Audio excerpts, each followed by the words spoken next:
You're scrolling through your feed. Everyone's posting. Selfies at brunch, mirror pics from the gym, sunset shots with those deep, inspirational captions. But then there's that one person, who I'm talking about.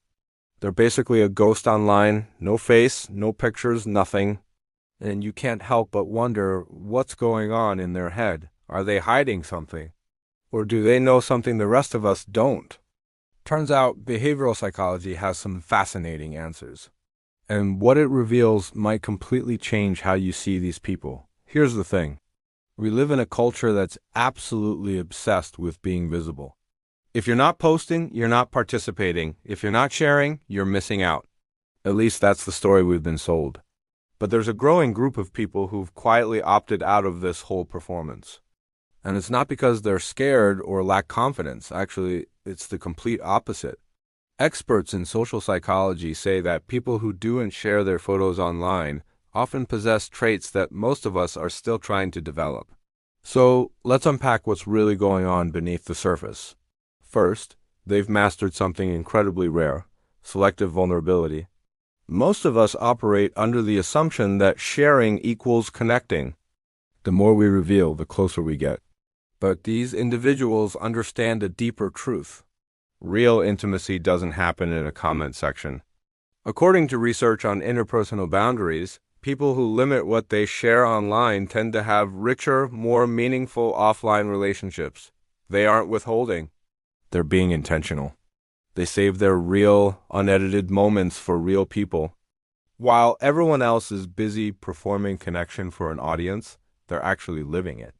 They don't need to broadcast their life because they're too busy experiencing it. And that isn't aloofness, that's genuine emotional maturity. Second, they're immune to something most of us struggle with daily: the approval trap. Let's be brutally honest for a second. When you post a picture, you're waiting. You're waiting for the likes, the comments, the validation. And when it doesn't come fast enough, or it's not the reaction you hoped for, it stings a little, right? Studies in behavioral psychology call this external validation dependency. Your mood, your sense of self-worth, becomes tied to how others react to your online persona. It's exhausting. And the people we're talking about, they've stepped off that roller coaster entirely. They've built what psychologists call intrinsic self-worth. Their value doesn't rise or fall with notifications. They know exactly who they are without needing 1,000 strangers to confirm it. That kind of self-assurance doesn't come from arrogance. It comes from doing serious inner work. Third, they see what most people choose to ignore: the performance trap. Social media isn't reality. It's a highlight reel, a meticulously curated collection of our best moments.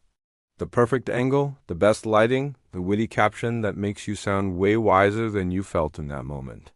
People who don't post pictures understand this instinctively. Research on authenticity shows that they often reject performative behavior in all areas of their life. They're not interested in crafting an image. They'd rather be a real, complex person than a polished, two-dimensional brand. This doesn't mean they're antisocial. It means they value substance over spectacle. They'd rather have one honest, deep conversation than 100 shallow interactions. And in a world that is drowning in filters, that kind of authenticity is rare and powerful. Fourth, they protect something incredibly precious: their mental peace. Here's what the science tells us, loud and clear. The more time you spend comparing your life to others online, the worse you feel about your own. Researchers call this upward social comparison, and it's directly linked to higher rates of anxiety and depression. People who stay out of the photo sharing cycle aren't just running away from technology. They're actively protecting their headspace.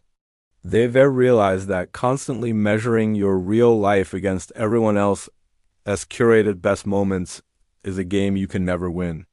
So, instead of chasing likes, they're chasing their goals. Instead of editing selfies, they're building skills. They've chosen long-term fulfillment over short-term dopamine hits. And that takes a level of discipline that most people simply don't have. Fifth, they understand control in a way that many of us don't. Think about it. The moment you post something online, it's not really yours anymore. It's out there, forever. Screenshots exist. Algorithms remember. You lose control the second you hit share. Psychologists say people who avoid posting photos often have a heightened sense of digital literacy. They know the internet doesn't forget. They understand that privacy isn't paranoia, it's just smart. This isn't about fear. It's about agency. It's about consciously deciding who gets access to their image, their story, their life. In a world where everyone seems to be giving everything away for free, they're maintaining ownership of themselves. That's not being closed off. That's being sovereign. And finally, they've cracked a code that most people spend years searching for: self-acceptance. When you stop posting pictures of yourself, you stop obsessing over how you look in them. You stop refreshing the page to see if people liked your face today. You stop editing your appearance to meet some impossible, digitally created standard. Studies on body image and self-perception show that reduced social media photo sharing is linked to higher self-esteem and lower appearance-related anxiety. These people aren't insecure about how they look. They're secure enough not to need constant validation about it. They've made peace with being unseen online because they feel fully seen and valued in their real life. And that is a level of confidence that no amount of likes can ever build. So here's what we've all gotten wrong. We thought people who don't post pictures were shy, insecure, or maybe even a little strange. But the research paints a completely different picture. They're often the most grounded people in the room, the most self-aware, the least dependent on outside noise to tell them who they are. They don't need to be seen by everyone because they've learned the much harder and more important skill of seeing themselves clearly.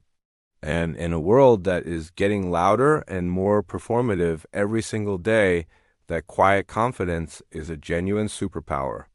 If you're fascinated by what drives human behavior and want to understand the psychology behind the choices people make every day, make sure to subscribe and turn on notifications. Because on this channel, we don't just observe behavior, we dissect it. Thanks for watching, and we'll see you in the next one.